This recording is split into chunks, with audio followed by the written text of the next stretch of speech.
Picture this.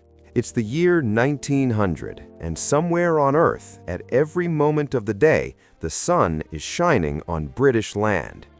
Not because Britain controlled the weather, but because Britain controlled a quarter of the planet. From Canada to India, from the Caribbean to Africa, from Australia to the Middle East, the British Empire became the largest empire in human history. It reshaped borders, languages, economies, wars, and cultures. And here's the question that makes this story so powerful. How did a small island nation build an empire so massive, and why did it fall? This is not just a story of kings and battles. It's a story of ships, money, technology, ambition, and the people who were conquered, enslaved, exploited, and also the people who resisted. This is the entire history of the British Empire. Before Britain ruled oceans, it was fighting to survive on its own island. England was not a superpower. It was a kingdom surrounded by rivals.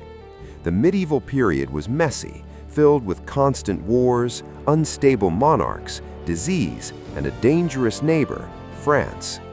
For centuries, England fought for territory in Europe. The 100 Years' War and the Wars of the Roses were not global stories. They were stories of survival, of power struggles, and of a nation trying not to collapse. But slowly, England began to change. Ships became stronger. Navigation improved. Europe entered an age where the world suddenly felt smaller because exploration turned oceans into highways. Spain and Portugal were already taking huge pieces of the globe, bringing home gold, silver, colonies, and control of trade routes. England looked at that and thought, if they can do it, why can't we? England was late to the race, so it didn't begin with massive armies. It began with privateers, state-sponsored pirates. Men like Francis Drake attacked Spanish ships, stole treasure, and returned home as heroes. It was risky, but it worked. Then came a turning point in 1588 when Spain tried to invade England with the Spanish Armada. England survived, and the message was clear: Britain could defend itself at sea. That was when the empire dream became realistic, because if you control the ocean, you control trade, and if you control trade, you control wealth. Wealth buys power. Britain began building colonies, first in the Americas, Jamestown in 1607, then Plymouth, and over time these colonies grew. But Britain's most profitable early expansion happened in the Caribbean, where sugar plantations generated massive wealth. Sugar was the oil of the 17th century, but it demanded labor, an enormous amount of labor. And here we reach one of the darkest foundations of the British Empire, the transatlantic slave trade. Millions of Africans were kidnapped, transported across the ocean in brutal conditions, and forced into slavery. Britain didn't invent slavery, but it became one of the largest operators in the system. A huge portion of Britain's imperial wealth was built on human suffering. This matters because empires don't run on flags and speeches, they run on profit. Britain learned a formula that would repeat again and again: find valuable resources, control trade routes, use force if needed, extract wealth, and build institutions to protect the system. That formula didn't just build colonies, it built an empire. Now enter one of the most powerful organizations in history, the East India Company. At first, it was simply a trading company, but it evolved into something terrifying: a private company with its own army, its own navy, its own laws, and control over millions of people. Imagine a corporation today having its own military and ruling entire regions.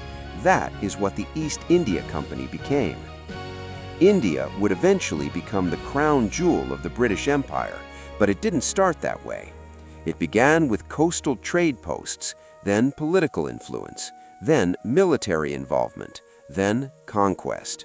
A major turning point came in 1757 at the Battle of Plassey, when the East India Company defeated a local ruler and gained enormous control. From there, British power in India grew rapidly, transforming trade into domination. But Britain's empire was not built in isolation. Its greatest rival was France, and their conflict was global. Britain and France fought wars not only in Europe, but across North America, India, and the Caribbean. This rivalry peaked during the 7 Years' War, which Britain won.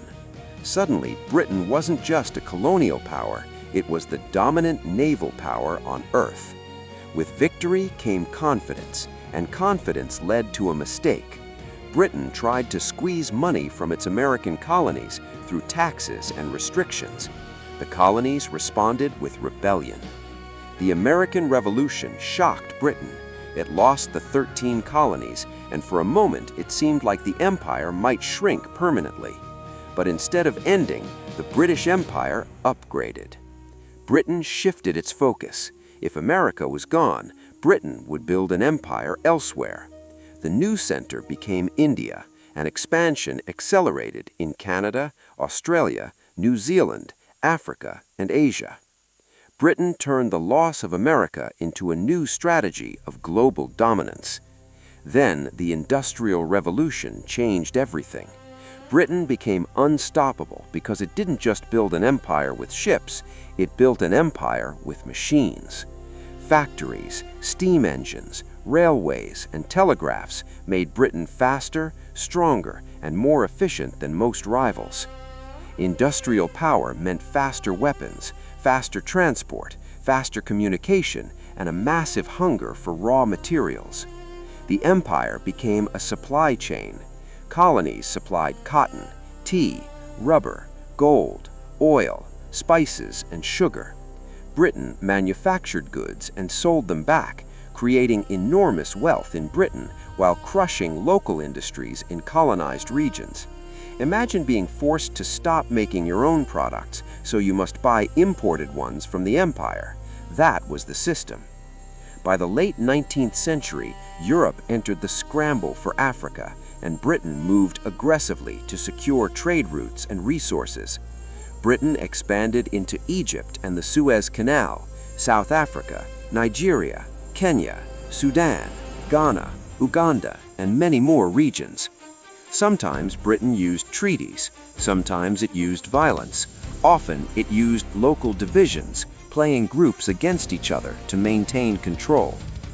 Borders were drawn like lines on a map, not based on languages, cultures, or history, but based on power. And many modern conflicts trace back to those borders. By the early 20th century, the British Empire reached its peak. It controlled about a quarter of the world's land and a quarter of the world's population. London became the center of global finance. British ships controlled major trade routes. British law, education, and language spread across continents. To many in Britain, the empire felt like destiny. But beneath the surface, the empire was cracking. Empires create resistance. Resistance creates pressure, and pressure eventually creates collapse. World War I changed everything. Britain fought alongside its empire. Millions of soldiers from India, Africa, the Caribbean, Canada, and Australia fought and died. The war drained Britain financially and psychologically. And after the war, many colonies asked a simple question: "We fought for your freedom, so when do we get ours?" Britain's answer was often not yet, but the demand for independence was growing. World War II became the final blow. Britain technically won the war, but it emerged exhausted. The USSR and the United States became superpowers. Britain was deeply in debt, and anti-colonial movements were stronger than ever. The empire had become too expensive to maintain, and the most important colony of all was ready to break free: India. India was the heart of the empire, but British rule left deep scars: economic exploitation, famines, cultural disruption, and political control. Resistance grew. Leaders like Mahatma Gandhi pushed nonviolent protest, while others fought in different ways. By 1947, Britain had no choice. India gained independence. But independence came with tragedy, partition. India and Pakistan were created, millions were displaced, and violence erupted. The empire was unraveling, and once India left, the empire could not hold together. After India, independence spread rapidly across the world. Ghana, Nigeria, Kenya, Malaysia, Jamaica, Cyprus, and many more territories gained independence.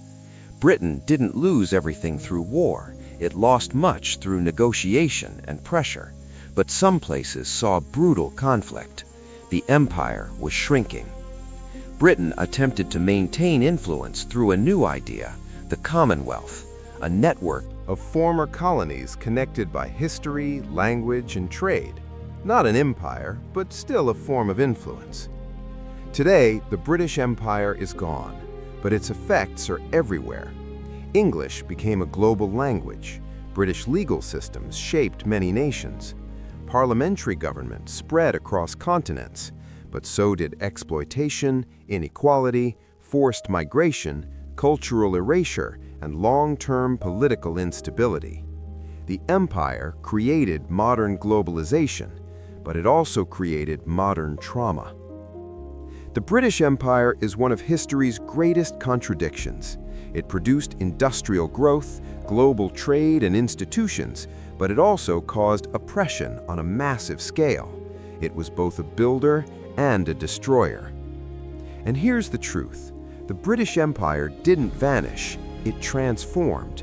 Its flags came down, but its influence stayed in borders, languages, economies, and identity. The British Empire matters not because it was great, but because it shows what happens when power becomes global. The world we live in today was shaped by decisions made centuries ago, on ships crossing oceans, in boardrooms counting profits, and in colonies where millions lived under foreign rule. The British Empire rose because it mastered trade, technology, and the sea. It fell because it could not hold back the future. Because no empire lasts forever. Not even the one where the sun never set.